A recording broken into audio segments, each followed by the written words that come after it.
My husband James is always busy with work, leaving me with all the chores and child rearing.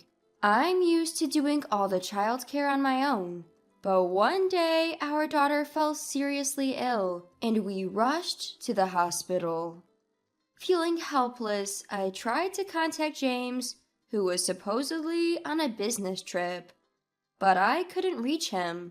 I decided to call his office and was shocked by what I was told. Your husband is actually on paid leave. This must be a joke, right? He told me he was on a business trip. Was all his overtime a lie? I was convinced that James was cheating. Soon after, I found out who he was having an affair with. I can't forgive such a betrayal. I decided to bring them down to hell and started devising a plan. It won't be long until their true colors are revealed. My name is Ellie. James is a senior colleague at the company who I had a crush on. I have a colleague from my department named Nikki. Thanks to Nikki, I was able to start dating James. After marrying James, I got pregnant quickly and resigned from the company after giving birth. That's how our daughter, Daisy, was born. James's work became busier since my pregnancy, and I spent many days alone. Even after giving birth, his pace of work didn't change, and I was almost always taking care of Daisy alone. Nikki always comforted me on the phone when I complained. James used to be kind. James is working hard for the family now, so Ellie, you need to hold down the fort. When Nikki said that, it made me feel better and motivated me to keep going. What about you, Nikki? You're madly in love with your boyfriend, right? Nikki answered my question happily. Yes, actually, we just got engaged. Really? Congratulations! Your boyfriend is the heir to that old, prestigious hotel, right? Congrats! Thanks. We haven't set a date yet, but the wedding will be grand. You must come, Ellie. Absolutely, I will. Nikki's boyfriend, Frank, is handsome, rich, and kind. The kind of guy everyone envies. He's nothing like James, who's always working. That sounds nice. As soon as I said that, Nikki scolded me. Don't say that! You got married before I did, so you're my senior. Plus, you have Daisy, don't you? You're right. I have a daughter. I need to try harder to be a better wife. After venting to Nikki and feeling better, I was able to get back to my chores and child rearing from the next day. One day, while preparing James's luggage for a business trip and sending him off early in the morning, I noticed Daisy's face was flushed. She seemed to be a bit feverish. She might have caught a cold or something. I decided to cancel going out and quietly stayed at home. Daisy's condition did not improve and her fever kept rising as time passed. Maybe it would be better to take her to the hospital. By the time I started to prepare to go to the hospital, Daisy's temperature had risen to 104 degrees Fahrenheit. Daisy had a seizure just as I was lifting her. Daisy! I hurriedly called an ambulance. We arrived at the hospital, and thankfully my daughter's condition stabilized, but she had to be admitted for the day just to be safe. Feeling unable to endure being alone, I called James in anxiety. But I couldn't get through to him at all. Perhaps his phone was off. Why at a time like this? That's it. I had an idea. If I contact his office, I might be able to get the number of where he is on his business trip. If there's someone accompanying him, they can pass the message. I called James's office. When I asked about his whereabouts, the person at the office told me in a puzzled manner. Your husband has taken a week off on paid leave from today. Huh? I ended the call in confusion. What on earth? Unable to stay put, I called Nikki. Ellie, what's up? Upon hearing Nikki's kind voice, I felt like bursting into tears. You see, I'm at the hospital now. Hospital? Daisy came down with a fever. She had a seizure and was admitted in an emergency. I tried to call James, but it seems his phone is off. And then, just as I was about to share what had happened at the office earlier, Nikki interrupted. Oh yeah, that's right. James is on a business trip in quite a rural area, so he must have a bad signal. Huh? I was momentarily lost for words. The person at the office said, James is on paid leave. There's no way Nikki, who works in the same department, wouldn't know about it. Looking back, Nikki seemed to know a lot about James's private life. Not only about James, but she also seemed to know conversations that took place at home that I had no recollection of sharing with her. At this point, I finally connected the dots. It wasn't my misunderstanding. Nikki and James were meeting behind my back.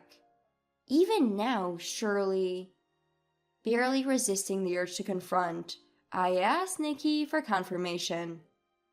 Hey, Nikki, where are you right now? Where, you ask? At home. Could you come to the hospital now? I'm feeling anxious being alone. What? Right now? That's impossible. Why? Are you with someone? No, I'm alone, but I'm a bit tied up right now. I see. Sorry for asking too much. Then, could we do a video call? Seeing your face would probably make me feel better. A video call? But I don't have any makeup on right now. I've seen you without makeup plenty of times when we went on trips together. But... Nikki sounded flustered. She was extremely suspicious. Then I heard a familiar voice from the other side of the phone.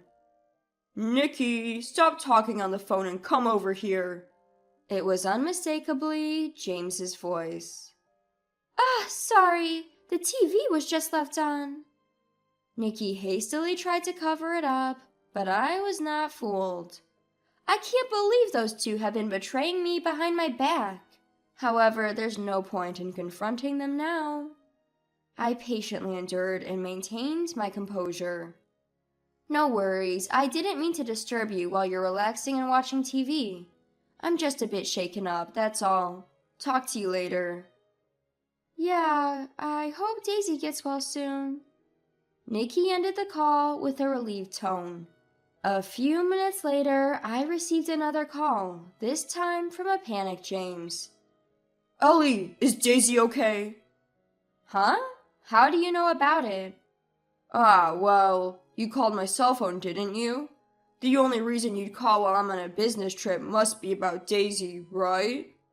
He's full of lies, despite knowing he'd heard from Nikki. I kept my cool and didn't point it out. Daisy had a high fever of 104 degrees and had convulsions. We called an ambulance and she's at the hospital now. I see. And how's Daisy doing now? She's calm for now. The doctors recommended that she be admitted for observation today. I see. That's a relief. So, will you be coming home? Huh? No, I still have some work left. James's response was noticeably vague. As long as she's stable now, that's a relief. The hospital will take good care of her, so I don't need to rush back. You've always been there for Daisy, Ellie. I trust you to handle things like always. He suddenly became talkative, desperately trying to justify why he doesn't need to return. Watching their behavior, I had an epiphany. For James, our family no longer mattered. The moment I realized that, my affection for him just drained away. Fine then, I won't think of him as my husband or Daisy's father any longer. I'll drag them both down to hell. I began planning to abandon James, but a simple divorce isn't enough. I'll take every penny of the compensation from James and Nikki. First, I needed evidence of their affair. Looking at Nikki's social media posts, she gleefully shared images of their upcoming dates and locations of past ones. In those pictures, glimpses of James's belongings, like his tie or wristwatch, were visible. They likely never suspected that I would scrutinize their online behavior to this extent. My anger towards them rekindled my spirits, and I was able to energetically nurse Daisy and gather evidence at the same time.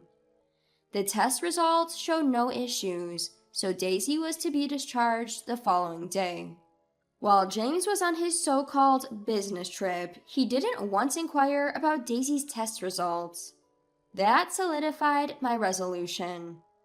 I greeted James with a composed expression when he returned home with an innocent look on his face. "Welcome home." "I'm back." James glanced at Daisy. "Looks like you're doing well. You sure caused a fuss calling an ambulance." Holding back my anger towards James, I went about my usual chores and childcare duties. Then I called Nikki. "Hello, Nikki?" "Allie, how has Daisy been since then?" I used to be grateful for Nikki's kindness, but now all I felt was deceit. But I couldn't afford to lash out here. Under the guise of making small talk, I probed Nikki for her recent happenings and future plans. I continued making preparations steadily and was about to add the finishing touches. One day, I invited Nikki to a cafe under the pretext that I had something to give her. "Ellie, what do you want to give me?" I handed her a voucher for a stay at an inn. "Wait, isn't this for that super popular inn? What's up?" "I got it as a gift, but it's expiring this weekend. I can't go because I'm worried about Daisy. Would you take it?" "Really? Are you sure? Thanks." As I expected, Nikki was ecstatic and accepted the voucher from me. A few days later, James told me he had another business trip over the weekend. How convenient. I can't believe everything is going according to my plan. Over the weekend, I left Daisy with my parents and arranged to meet a man at the nearest train station to the inn. His name is Frank, the fiancé of Nikki. I had been in contact with Frank on social media and let him know about my husband James and Nikki's affair. He agreed to cooperate with my plan. After meeting with Frank, we headed to the inn together. With a practiced hand, Frank was able to find out which room they were in and got a hold of the room key. Together, Frank and I stormed into the room. The ones there were James and Nikki, clad in bathrobes. Why are you here?" Seeing me barging into the room, James shrieked. Nikki also widened her eyes in surprise. "Frank, why are you here too?" "We're here to expose your affair." My words left them momentarily flushed, but my husband started to argue right away. "What are you talking about? I told you I'm on a business trip. She's just accompanying me." "Oh, it's pretty suspicious that you're sharing a room at a spa resort if you're supposed to be working." "Shut up. You, who quit your job, don't understand anything about work. Besides, entering a room without permission is trespassing." Hearing this, Nikki also defended James. "Yeah, it's strange that you just barged in. And how did you know about this room?" Frank calmly answered for me. "We asked the front desk." "At the front desk? How could they just disclose guest information? This is a highly rated, high-end inn, yet they don't know how to handle their guests." "Can you stop insulting our inn?" "Wait, our inn?" Actually, the reason I got the voucher for this inn was because of Frank. This inn is run by his family. As the son of the owner, there's no way he couldn't get guest information from the front desk. Frank explained this to Nikki in a matter-of-fact way. "Don't you remember what you wrote on the guest registry? You put my name as your companion." "Oh." Nikki instantly showed a regretful expression. "The staff knows me, so they told me the room number and handed me the key. You probably hesitated to write down the name of a married man's mistress, but it's funny how predictable your actions were. Just like someone who'd have an affair despite being engaged." Nikki couldn't argue back and just hung her head. I turned back to James. Don't think you can talk your way out of this now that we've caught you red-handed on your affair trip. I'm going to divorce you, and I'll be sure to ask for substantial alimony." Hearing this, James grimaced and retorted, "You really are an unpleasant woman. That's why I'm having an affair. I'd rather not have a woman like you, and I'll marry Nikki." Upon hearing James's words, Nikki hurriedly lifted her head. Wait, what are you talking about? I have no intentions of marrying you, James." "What?" "You were just a fling until I married. The one I truly love is Frank." "But didn't you invite me to this trip, Nikki?" "I did it because Frank was busy." Nikki suddenly clung to Frank. "Listen, Frank, this was just premarital jitters. The so-called cold feet. You get it, right? I promise I'll be a good wife after we get married. I'll work hard even if I have to take over this inn. So, please." Frank coldly brushed off Nikki's pleas.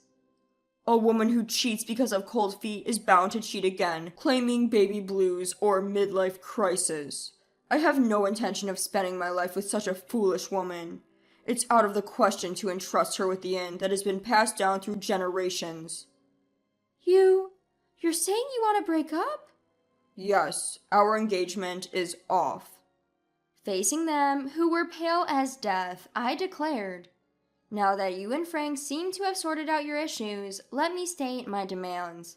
I will divorce James. Of course, I will have custody of Daisy. And you two will pay me a suitable compensation for the emotional distress. James will also pay child support for Daisy." "Compensation?" James and Nikki widened their eyes at the word. "Well, it's only natural, isn't it? You cheat and you don't even have the decency to be prepared for the consequences?" James started desperately trying to defend himself. "If you want compensation, you need legal proof. Just being together in an inn could be excused for work or something." Such a shame. I have plenty of evidence. I laid out several photos showing their affair right in front of them. When I checked Nikki's social media, she posted a lot about places where they dated and planned dates. There were even dates that Frank didn't remember scheduling. Nikki, you even had the nerve to post about your dates with James. What a despicable character. But thanks to you, it was easy to track your movements and gather evidence. James seemed to give up after seeing the evidence. Suddenly, he clung to me. "Please, can't you reconsider? Daisy needs a father, doesn't she?" "A father? A man who prioritizes dating his mistress over his own daughter's hospitalization isn't a father or anything else. We're better off without a father like that.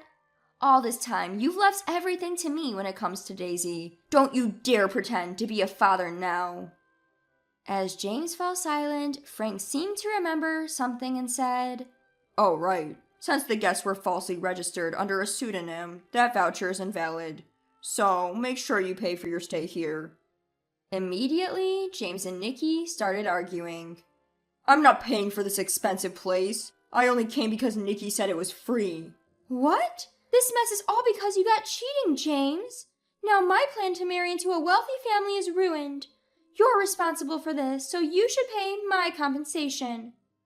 "I've got my own compensation and child support payments. There's no way I can afford that." Leaving the two to their ugly argument, Frank and I left the room. "Frank, thank you for everything." I expressed my gratitude to Frank, who willingly cooperated in this plan. "No, I should be the one thanking you. It would have been a disaster if I'd married Nikki without knowing anything." Frank also seemed to be able to receive compensation from Nikki. The affair between James and Nikki became known to their company, and they were both relocated separately to regional areas.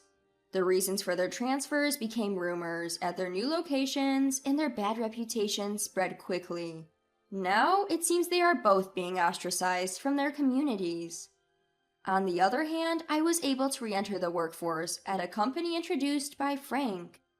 Now that I have a substantial amount of compensation and child support, Daisy and I are living a happy life together.